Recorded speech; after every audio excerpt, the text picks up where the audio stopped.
আজকে আমরা বালির বিপক্ষে, আমরা বাড়ি তুলতে দিব না। আমাদের এলাকার যে দুষ্কৃতী যারা আছে তারা এখন বলতেছে যে মার্ডার করব, মার্ডার করে ওখানে ফেলে দেয়া বালি তুলবো। বালু উত্তোলনের কারণে একমাত্র এই এলাকাটি এক বিপন্ন হওয়ার মুখে। আমরা প্রশাসনকে অবহিত করেছি, এর আগেও অবহিত করেছি, লিখিত দরখাস্ত দিয়েছি, ইউনো স্যার বরাবর দিয়েছি, বিভাগীয় কমিশনার বরাবর দিয়েছি, ডিসি স্যার বরাবর দিয়েছি। সবাই একটা নিষ্ক্রিয় ভূমিকা পালন করছে।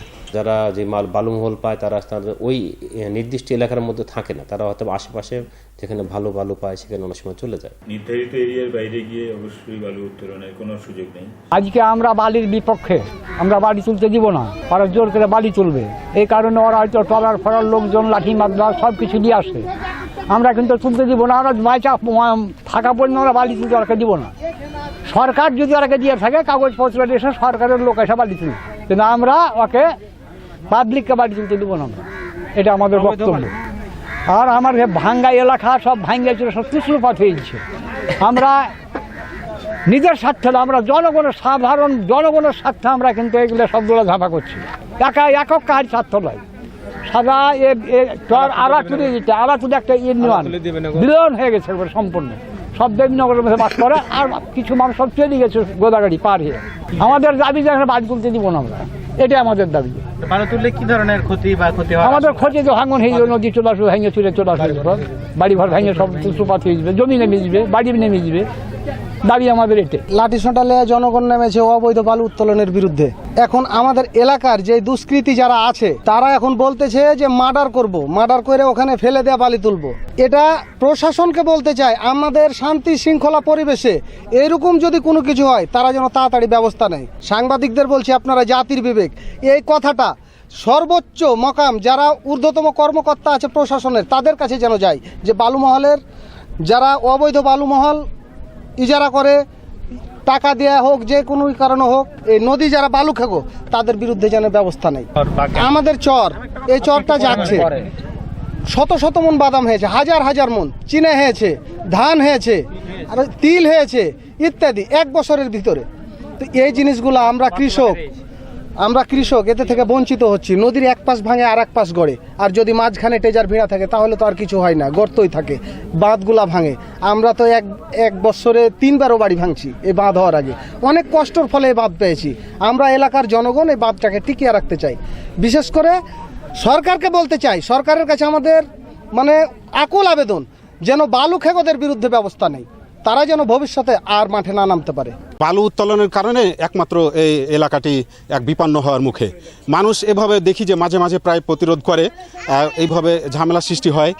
প্রশাসনের লোক কর্মকর্তা ব্যক্তিরা আসে, কিন্তু এই বিষয়ে সুনির্দিষ্ট কোনো ব্যবস্থা নেই কিনা বোঝা যায় না। বাঁধটি তো হুমকির মুখে পড়েই গেছে ইতিমধ্যে, আর বাকি যেটুকু আছে এটুকু একেবারে বিলীন হয়ে যাবে। আর এটুকু যদি বিলীন হয় শুধুমাত্র যে চরবাগডাঙ্গা বাখরালী বা এই যে গ্রাম এলাকার এই অংশটুকু তা না, গোটা চাঁপাইনবাবগঞ্জ জেলা হুমকির মুখে পড়বে। আমরা ইতিমধ্যেও দেখেছি বিগত সরকারের আমলে এই বিষয় নিয়ে কথা হয়েছে। চাঁপাইনবাবগঞ্জ পুরো জেলা হুমকির মুখে, যে আমাদের বাঁধ যে 1 নম্বর 2 নম্বর এরকম করে 8টি বাঁধ আছে, এই 8টি বাঁধ চাঁপাইনবাবগঞ্জ পুরো জেলাকে এক বেষ্টিত করে আছে। 45 বছর ধরে কোটি মানুষের আস্থায় পাইপের বস আরএফএল পাইপ। ওখানে 3টা চরবাগডাঙ্গা, মালবাগডাঙ্গা, সূর্যনারায়ণপুর। আমাদের সূর্যনারায়ণপুরের সামনে থেকেই সবগুলাই কিন্তু বালু উত্তোলন করে। এখন ওইখানে 3টে চরেরই নৌকা, বালু তোলা সরঞ্জাম এক জায়গাতেই সবগুলোই, কিন্তু আমাদের গুলার ওপরেই শুধুমাত্র হামলা হয়েছে। ওখানে দফায় দফায় হামলা হয়েছে, মোটামুটি 30 লাখ টাকার যন্ত্রপাতি নষ্ট করেছে। আমাদের যেটা সূর্যনারায়ণপুর চর, আমরা যেটা ইজারা নিয়েছি, আমরা সেখানেই বালু উত্তোলন করছি। মূলত আসলে এখানে বিষয় হয়েছে কি, বাকি যে 2টা চর আছে ওখানে, চরবাগডাঙ্গা এবং মালবাগডাঙ্গা, তারা সবাই কিন্তু আমার চর থেকে বালু উত্তোলন করছে, যার কারণে হয়তোবা এলাকাবাসী আরেকটু হয়েছে, যে ক্ষুব্ধ হয়েছে যে এক জায়গাতেই সব বালু উত্তোলন হচ্ছে। একটা চরে, আমার চরে, বাকি 2টা চরের সরঞ্জাম এসে আমার এখানেই বালু উত্তোলন করছে। আমরা প্রশাসনকে অবহিত করেছি, এর আগেও অবহিত করেছি, লিখিত দরখাস্ত দিয়েছি, ইউনো স্যার বরাবর দিয়েছি, বিভাগীয় কমিশনার বরাবর দিয়েছি, ডিসি স্যার বরাবর দিয়েছি। সবাই একটা নিষ্ক্রিয় ভূমিকা পালন করছে। আমাদের সূর্যনারায়ণপুর চর থেকে মালবাগডাঙ্গা প্রায় 4 কিলোমিটার দূরে। তারা স্থানীয় লোকজনের ইন্ধনে বলেন বা শক্তিতেই বলেন, ওনারা ওখানে জোর করে আমার চর থেকে বালু তুলছে। বালু মহল যখন ঘোষণা হয় তখন বিভিন্ন ধরনের ছাড়পত্রের এগেনস্টে একটা বালু মহল ঘোষণা হয়। সাধারণত যেই এলাকায় বালু মহল সরকার নির্দেশিত জায়গা থাকে, একটা প্ল্যান্ড ওয়ে থাকে, সেই জায়গা থাকে এবং কী হারে কাজ করবে তারও একটা নির্দেশনা থাকে। সেই নির্দেশনা অনুযায়ী কাজ করলে পার্শ্ববর্তী এলাকায় নদী ভাঙন হওয়ার কথা না, থিওরিটিক্যালি কথা বলছি। কিন্তু বাস্তবতা দেখা যায় কি, যারা যে বালুমহল পায় তারা ওই নির্দিষ্ট এলাকার মধ্যে থাকে না, তারা হয়তো আশেপাশে যেখানে ভালো বালু পায় সেখানে অনেক সময় চলে যায়। এই কারণে অনেক সময় তারা হয়তো বা নদীর কাছে অথবা এমন একটা জায়গায় গিয়ে তারা বালু এক্সট্রাক্ট করা শুরু করে যেখানে করাটা ঠিক হবে না বা বালুমহলের সীমানার বাইরে।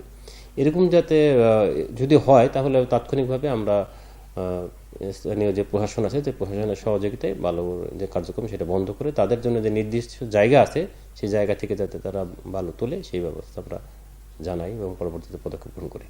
বাঁধের যাতে না ভাঙে বা বাঁধের প্রতি হুমকি স্বরূপ এরকম কোনো কাজে আমরা অনুমোদন দিব না, বা এরকম কোনো অভিযোগ পেলে আমরা সাথে সাথে তদন্ত করে প্রয়োজনীয় ব্যবস্থা গ্রহণ করব। নির্ধারিত এরিয়ার বাইরে গিয়ে অবশ্যই বালু উত্তোলনের কোনো সুযোগ নেই। সেখানে যদি এমন কোনো ঝুঁকি তৈরি হয় যে সরকারি কোনো অবকাঠামো বা বাঁধ যদি ক্ষতিগ্রস্ত হওয়ার কোনো আশঙ্কা তৈরি হয়, সেখানে অবশ্যই আমরা আইনানুগ ব্যবস্থা নেব। এর নির্ধারিত এলাকার বাইরে গিয়ে কোনো ক্ষতি, সরকারি সম্পদের ক্ষতি হবে এই ধরনের কোনো কিছু অ্যালাউ করা হবে না। তবে যেটা স্বীকৃত বালু মহাল এর মধ্যেই ইজারাদার যারা আছেন তারা বালু উত্তোলন করবেন, এটাই আইনানুগ এবং আমরা সেইভাবেই তাদেরকে কার্যাদেশ দিয়েছি।